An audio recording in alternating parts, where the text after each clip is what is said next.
The Republican Party is trying to grow, is trying to expand. And some of the interesting things that Donald Trump has done is he's reached out to, frankly, disenfranchised communities, right? Think about the minority community. Think about the gains he's making in the polls with Black America. People are like, whoa, whoa, whoa. I was watching CNN last night, actually, and this was great. Van Jones, you know Van Jones, right? Very, very big wig in the Democrat Party. He comes on, and he actually used the phrase cookies when referring to Black America and to women and to unions. And he said, you know, the Republicans, they're trying to take our cookies. These have always been our cookies, our peeps, so to speak. And somehow we got a little too fat, happy, lazy, not his words, mine. You know, we started sort of coasting and we didn't realize we were going to lose all our cookies. And there comes Trump with his hand in the cookie jar. Again, my word's not his, but I was struck by him using the term cookies to define his various demographics that he counts on in the Democrat Party. So, okay, you know what? The Republicans are making a run for the cookies. And they did that. Full display there. Opening night at the RNC, where they put this woman on that I had never heard of, full disclosure, but you know, this is Trish Regan. I don't listen to a lot of rap. Thank you very much. Nor do I follow who's the latest Louis Vuitton model. Anyway, this girl who came from extremely hard circumstances, we'll leave it at that. Quite a background on her. She gets up there on stage and she's given her song and dance and she's courting a whole new audience. So again, I'm like, who is this? I'm like texting my friends who nobody knows who this is, but it turns out she's a big freaking deal in the rap community. All right. So a lot of people know her. And so it's a good example of reaching out to previously disenfranchised groups that never thought they had anything in common with the Republican Party. Let's watch Amber Rose.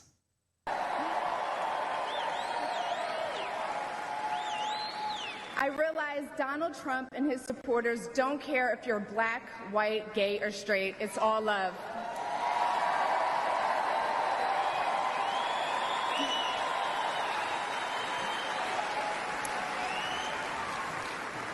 And that's when it hit me. These are my people. This is where I belong.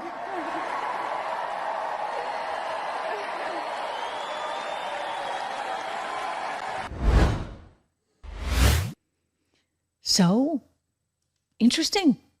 Someone you've never seen before, maybe, but someone that others in America would absolutely recognize. Another example of that expansion of the tent, maybe, like, as I said, getting a little too wide there, was when they brought on Sean O'Brien from the Teamsters. Now, the fact that he was just even there, right? Like, that was a big deal. It was a big deal because guess what? The Teamsters, they hate Republicans, right? They'd never go near an RNC event or let alone the big convention. And yet there was Sean O'Brien on stage, maybe to send a message to the left.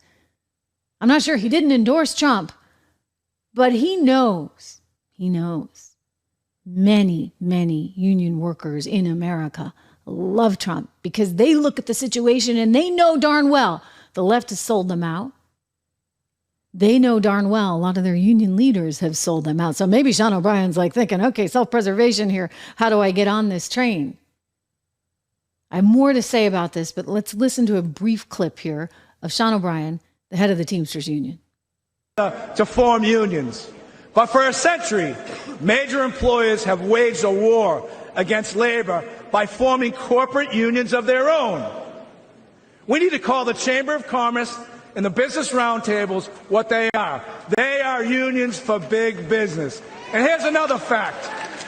Against gigantic multinational corporation, an individual worker has zero power.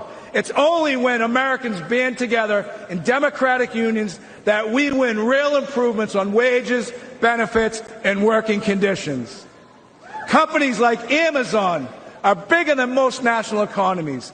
Amazon is valued over $2 trillion. That makes it the 14th largest economy in the world. What is sickening is that Amazon has abandoned any national allegiance. Amazon's sole focus is on lining its own pockets.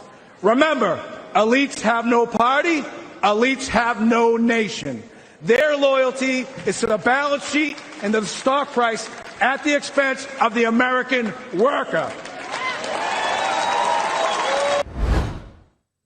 It's interesting to see Donald Trump's reaction to much of that because, let's face it, right? The unions don't have a lot in common with sort of this libertarian,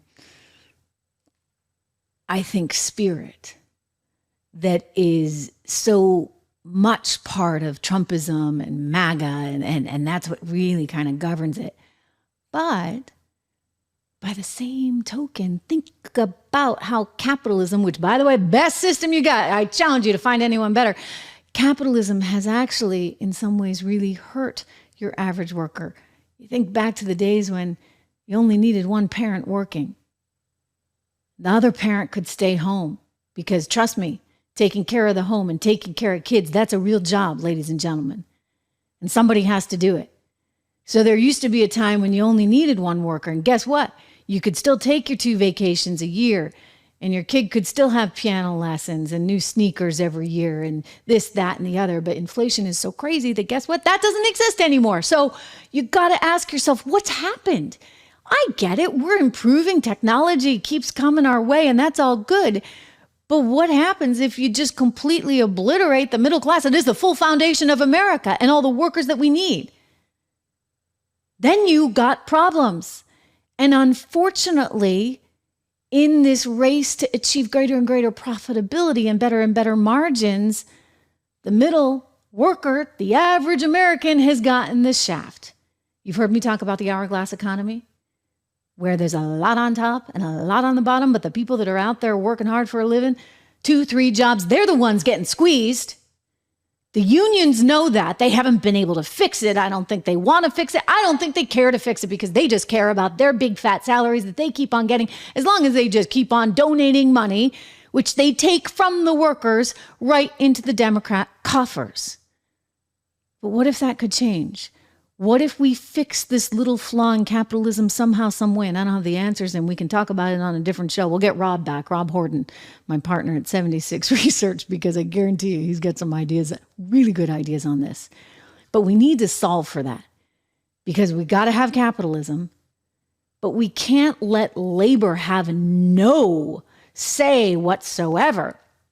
And you can't just throw labor out the window in exchange for greater profitability, because then guess what?